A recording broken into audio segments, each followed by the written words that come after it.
Hello friends, എല്ലാവർക്കും എൻ്റെ പുതിയൊരു വീഡിയോയിലേക്ക് സ്വാഗതം. വളരെ എളുപ്പത്തിലും ടേസ്റ്റി ആയിട്ട് ഉണ്ടാക്കാൻ പറ്റിയ ഒരു ഈവനിങ് സ്നാക്സിൻ്റെ റെസിപ്പി ആയിട്ടാണ് ഇന്ന് ഞാൻ വന്നിരിക്കുന്നത്. മലബാർ ഭാഗത്തൊക്കെ വളരെ ഫേമസ് ആയിട്ടുള്ളൊരു സ്നാക്സാണ് ഇത്. കായ്പോളയുടെ വേറൊരു രൂപം, കായ്പോളയല്ല അതിൻ്റെ വെറൈറ്റി ആയിട്ടൊരു രൂപമാണ് ഇത്. നല്ലപോലെ പഴുത്ത ഏത്തയ്ക്ക ചെറിയ പീസുകളാക്കി കനം കുറച്ച് അരിഞ്ഞെടുത്ത് ഒരു പാനിലേക്ക് എണ്ണയോ നെയ്യോ അത് നിങ്ങൾക്ക് ഇഷ്ടമുള്ള എന്ത് എണ്ണയിലോ ആകാം അതൊഴിച്ചിട്ട് അതിലേക്ക് ഇട്ട് കൊടുക്കുക.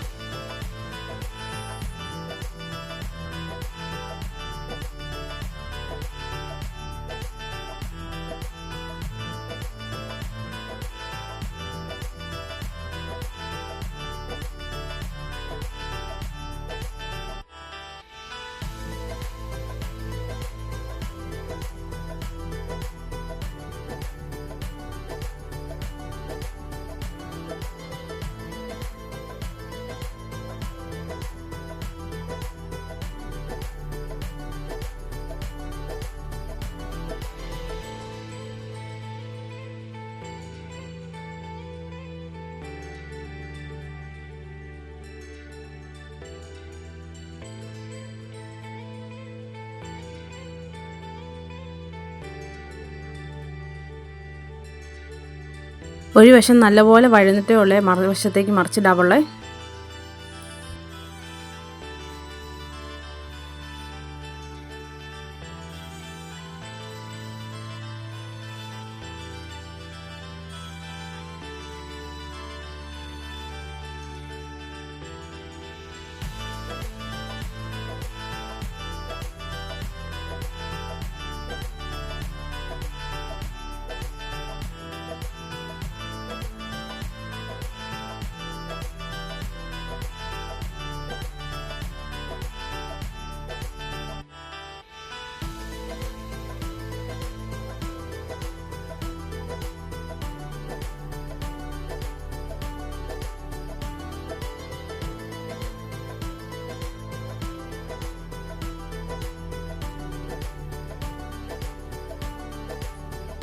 അപ്പോൾ ഏത്തയ്ക്കൊക്കെ നല്ലപോലെ വഴന്നു വന്നിട്ടുണ്ട്. ഇനി നമുക്കതിനാവശ്യമായ ഒരു മിക്സിയുടെ ജാറിലേക്ക് 2 മുട്ട പൊട്ടിച്ചൊഴിക്കാം.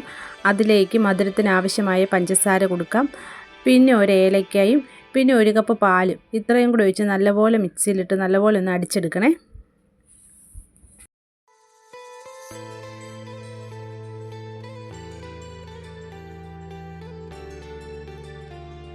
മിക്സിയിലിട്ട് നല്ലപോലെ അടിച്ചെടുത്തിട്ടുണ്ട്. ഇനി നമ്മൾ വഴറ്റി വെച്ചിരിക്കുന്ന ഏത്തക്കയിലേക്ക് നമുക്ക് ഒഴിച്ചു കൊടുക്കാവേ.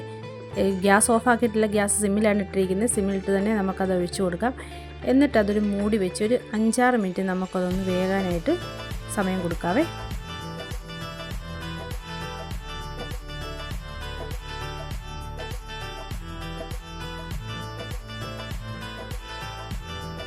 ഈ നോമ്പ് സമയത്തൊക്കെ വളരെ ടേസ്റ്റി ആയിട്ട് ഉണ്ടാക്കാൻ പറ്റിയൊരു സ്നാക്സാണ്. അതുപോലെ ഈവനിങ് സമയത്തുമൊക്കെ മക്കൾ സ്കൂൾ വിട്ടൊക്കെ വരുമ്പോൾ കൊടുക്കാൻ വളരെ എളുപ്പമായിട്ടും ഈസി ആയിട്ട് ഉണ്ടാക്കാൻ പറ്റിയൊരു ഫുഡാണ് ഇത് മലബാർ ദേശത്തൊക്കെ ഫേമസ് ആയിട്ടുള്ളൊരു ഫുഡാണ്. നല്ല ടേസ്റ്റാണ്. ഇത് ഒരു വട്ടം ഉണ്ടാക്കി കഴിച്ചാൽ വീണ്ടും വീണ്ടും ഉണ്ടാക്കി വയ്ക്കുക. അപ്പോൾ ഇതെല്ലാവരും ഒന്ന് ട്രൈ ചെയ്ത് നോക്കുക. വീഡിയോ ഇഷ്ടപ്പെട്ട ലൈക്ക് ചെയ്യാൻ മറക്കല്ലേ.